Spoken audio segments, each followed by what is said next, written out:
नमस्ते बच्चों, आज हम पढ़ेंगे वर्ण विचार।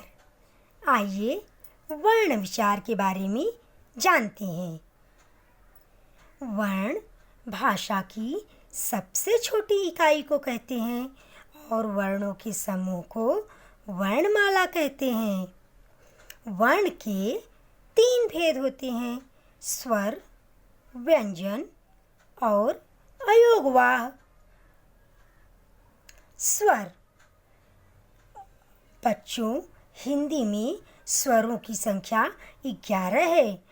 अ, आ, इ, ई, उ, ऊ, री, ए, ऐ, ओ, औ। स्वर जो वर्ण बिना किसी वर्ण की सहायता से स्वतंत्र रूप से बोले जाते हैं उन्हें हम स्वर कहते हैं और हिंदी में स्वरों की संख्या 11 है। उच्चारण पर लगने वाले समय के आधार पर अब स्वरों के भेद के बारे में जानते हैं। बच्चों, स्वरों के 3 भेद होते हैं: ह्रस्व स्वर, दीर्घ स्वर और प्लुत स्वर। ह्रस्व स्वर के बारे में जानेंगे। जिन स्वरों के उच्चारण में सबसे कम समय लगता है वे ह्रस्व स्वर कहलाते हैं, जैसे अ, इ, उ, री।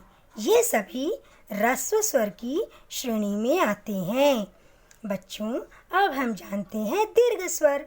जिन स्वरों के उच्चारण में ह्रस्व स्वर से दुगुना समय लगता है उन्हें हम दीर्घ स्वर कहते हैं, जैसे आ, ई, उ, ए, ऐ, ओ, औ। ये सभी दीर्घ स्वर कहलाते हैं और इनमें बड़ी मात्राएं लगती हैं। प्लुत स्वर। जिन स्वरों के उच्चारण में ह्रस्व स्वर से तिगुना समय लगता है बच्चों, हम उन्हें प्लुत स्वर कहते हैं, जैसे ओम, हे राम। अयोगवाह। बच्चों, अब हम जानते हैं अयोगवाह कौन से वर्ण होती हैं: अनुस्वार, अनुनासिक और विसर्ग। अब जानते हैं अनुस्वार के बारे में। इस ध्वनि का उच्चारण या न के समान होता है। इसका लिपि चिन्ह बिंदु है। बिंदु के प्रयोग के रूप में इसका हम प्रयोग करते हैं, जैसे कंस, हंस, अंश आदि। अनुनासिक। अनुनासिकता वर्णों का एक गुण है। इसको चंद्र बिंदु द्वारा दर्शाया जाता है, जैसे आँख, चांद, माँ, गांव, सांप आदि, और इनका उच्चारण नाक और मुंह से किया जाता है। अब जानते हैं बच्चों विसर्ग के बारे में। विसर्ग चिन्ह जब हम लगाते हैं तो इसका उच्चारण ह के रूप में किया जाता है। वे विसर्ग कहलाती हैं। इनका उच्चारण केवल संस्कृत से आए हुए कुछ तत्सम शब्दों के साथ ही किया जाता है, जैसे अतः, प्रायः, प्रातः। आगत ध्वनियाँ।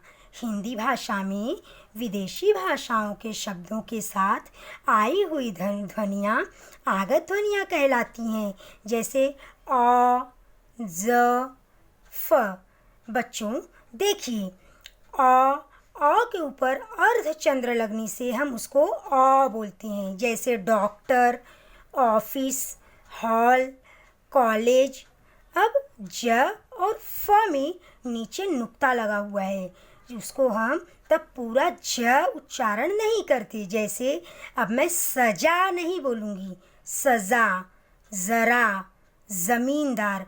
ठीक उसी तरह बच्चों फल, कफन, खफा आदि। व्यंजन। बच्चों, आइए जानते हैं व्यंजन के बारे में विस्तार से।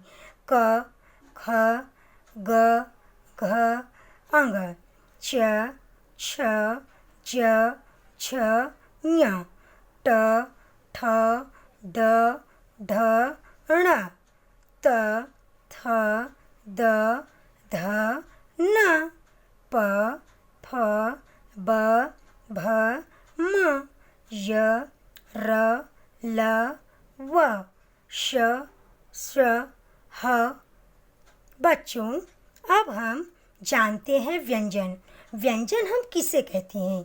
जिन वर्णों का उच्चारण स्वरों की सहायता से होता है वे व्यंजन कहलाते हैं। बच्चों, एक चीज़ ध्यान रखिए, व्यंजन के भी 3 भेद हैं: स्पर्श व्यंजन, अंतस्थ व्यंजन और ऊष्म व्यंजन। अब हम जानते हैं स्पर्श व्यंजन के बारे में। क वर्ग, च वर्ग, ट वर्ग, त वर्ग और प वर्ग ये स्पर्श व्यंजन कहलाते हैं। इनका उच्चारण का स्थान कंठ, तालु, मूर्धा, दंत और ओष्ठ के द्वारा किया जाता है।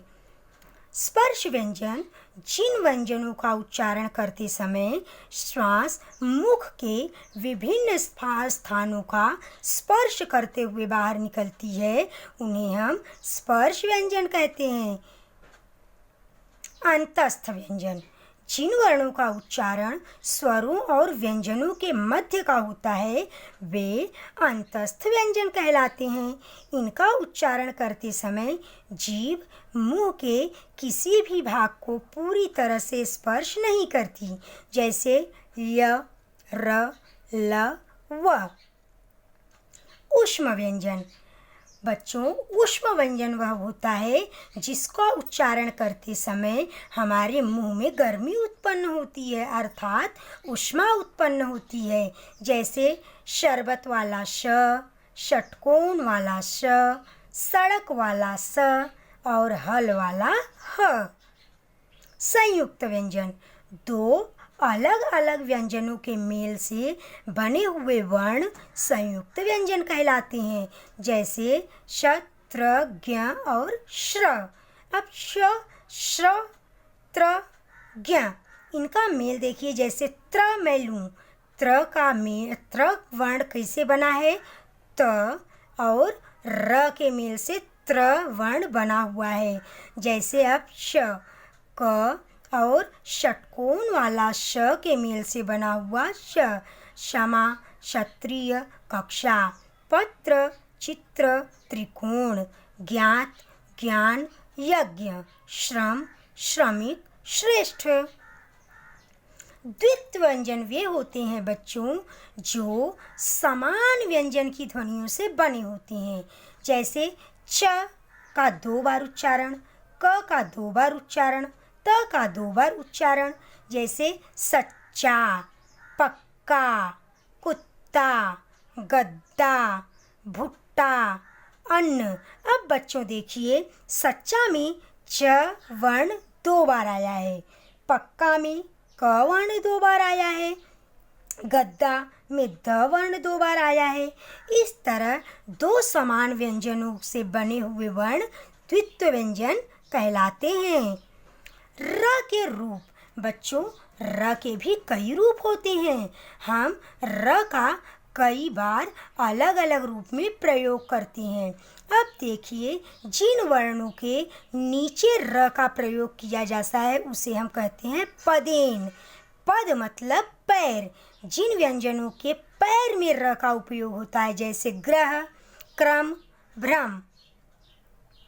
अब र का दूसरा रूप हम फिर उसके पैर में करते हैं, इसे भी हम पदेन ही कहते हैं, जैसे ट्रक, ट्राम, ड्रम, ड्रामा आदि लिखते वक्त हम व्यंजनों में ही र का प्रयोग करते हैं, लेकिन उसके पद में, पद मतलब पैर में। अब र का प्रयोग हम उसके सिर पर करते हैं, तो उसे हम कहते हैं रेफ। धर्म, कर्म, पर्व। धन्यवाद।